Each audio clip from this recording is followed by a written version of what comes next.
Toofy Podcast coming at you with another video. I recently saw this question posed by an individual. They were curious to know, what is your biggest turn off in social dancing? I would love to hear from you all. What are some things that have happened to you, have occurred to you, that have been just a huge distraction, a huge turn off, something that made you want to end the dance right then and there? Please let me know in the comments down below. I'm just going to speak off a list of things that I thought of. Number one thing for me is probably dead eyes. You know, those dead, unengaged eyes, the look of someone who is completely uninterested and completely bored with the dance. This can be very disheartening to your dance partner. If you look visually bored, apathetic, disinterested, it can be so disheartening. It can make your partner just feel absolutely worthless in that time. So always try to be engaged if possible. I understand that every dance is not going to be spectacular, but just think about your feelings of your partner if possible. Next, I want to talk about backleading. Oh my goodness, I despise backleading. This is something that you more so see in a class setting, but it irks me so much when a follower is trying to backlead and does a move that I have not led, I have not suggested, I have not asked for, or if a follower is trying to keep up with the instructor and is literally just leading themselves, and it's like, what am I here for? That's probably my number one thing, is backleading. As a leader, backleading, oh my God, I hate that. Next up, oh my goodness, I am helping a beginner class again, and I'm starting to witness the beginner death squeeze.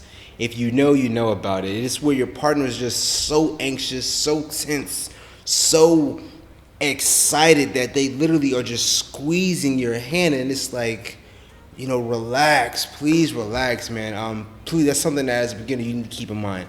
Do not squeeze your partner to death, man. As a lead, it's very challenging when the follower has the tension and frame of a wet noodle. A great frame is light medium with elasticity. Think of something like a rubber band. You and your partner are a rubber band, stretching but always coming back. On the opposite end of the spectrum, the worst experience for followers is usually very soft leads. A lead where there is zero tension or direction, and the follower is forced to backlead because they are completely directionless otherwise. So understand, as a leader, you also need to be very assertive, very confident in what you want your follower to do. Unfortunately, this just comes with time and practice, but it is a very, very important element in becoming a great leader. On that note, I want to speak on some of the best advice I've heard for followers is that if a follower is not sure what the leader is asking, then that follower should do nothing or just continue to do their basic step. In a beginner class, if a leader doesn't lead something clearly, the follower should do nothing. And if the lead feels like they need to tell the follower what she was supposed to do, then the follower can very kindly say something along the lines of, then you should lead that. That's your job, to learn to lead it without words. And if you're feeling more patient, you can say something less snarky, something like, oh, I didn't feel that lead. Keep this in mind. Feel nothing, do nothing. I think that is very powerful for both the leads and the followers. Back to the turnoffs. It's also challenging when the follower does so many flashing, styling moves that it starts to interfere with her timing or with the lead. Less is usually more. I understand, ladies, you want to style, you want to show off, you want to peacock, but try your best not to interfere with the leader, please. Por favor. Next up for the leads, a lack of spatial awareness.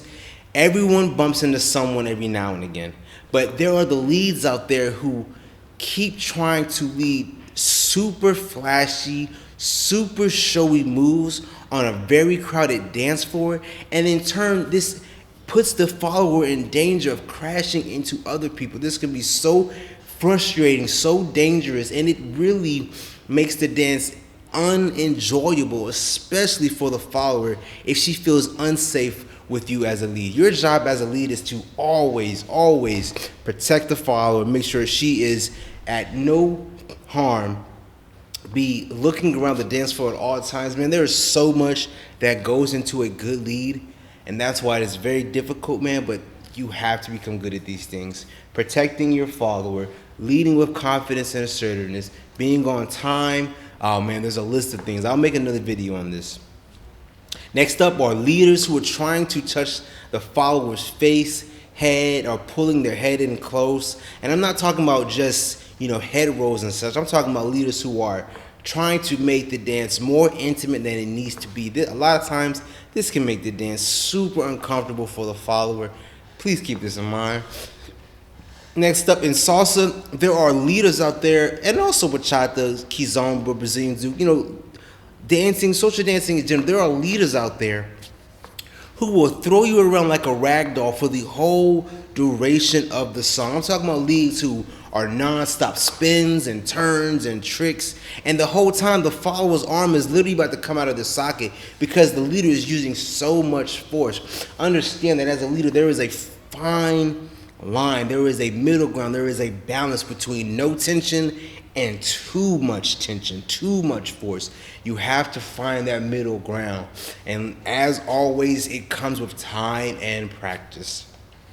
Next up, I want to talk about super advanced leaders who just do shines the whole time instead of, really leading the song and trying to create a good dance for both the lead and the follower. I understand as a leader, yes, you might want to show off, you might want to peacock, but you want to create an amazing experience for you and the follower. And you doing a shine for 70% of the song, it does not equate to a good dance. Also, when a leader does this fancy move after fancy move after fancy move with no breaks, and then they don't give a proper signal or a proper preparation, and then they want to blame the follower on why they were unable to do what was being suggested, it goes back to just becoming a good lead. Just something else to throw in there, man.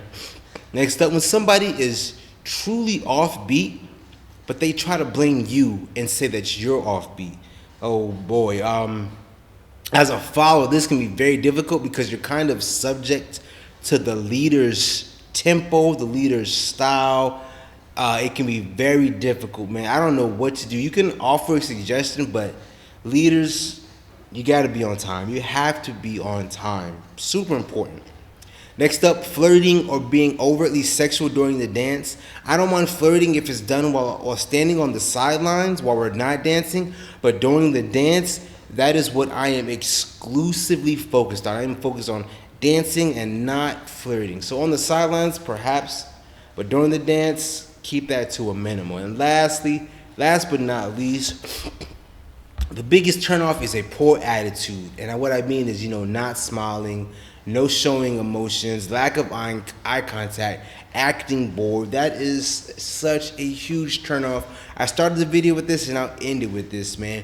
The connection with your partner is so important, man, especially if you're dancing with the beginner. If you're the more advanced person dancing with a beginner, the second that you act bored, disinterested, apathetic, man, it can be so crushing, so disheartening for that beginner, man. So always keep this in mind, that you want to at least try to make your partner feel good about themselves. These are just my thoughts and opinions. I would absolutely love to hear from you all. Thank you so much.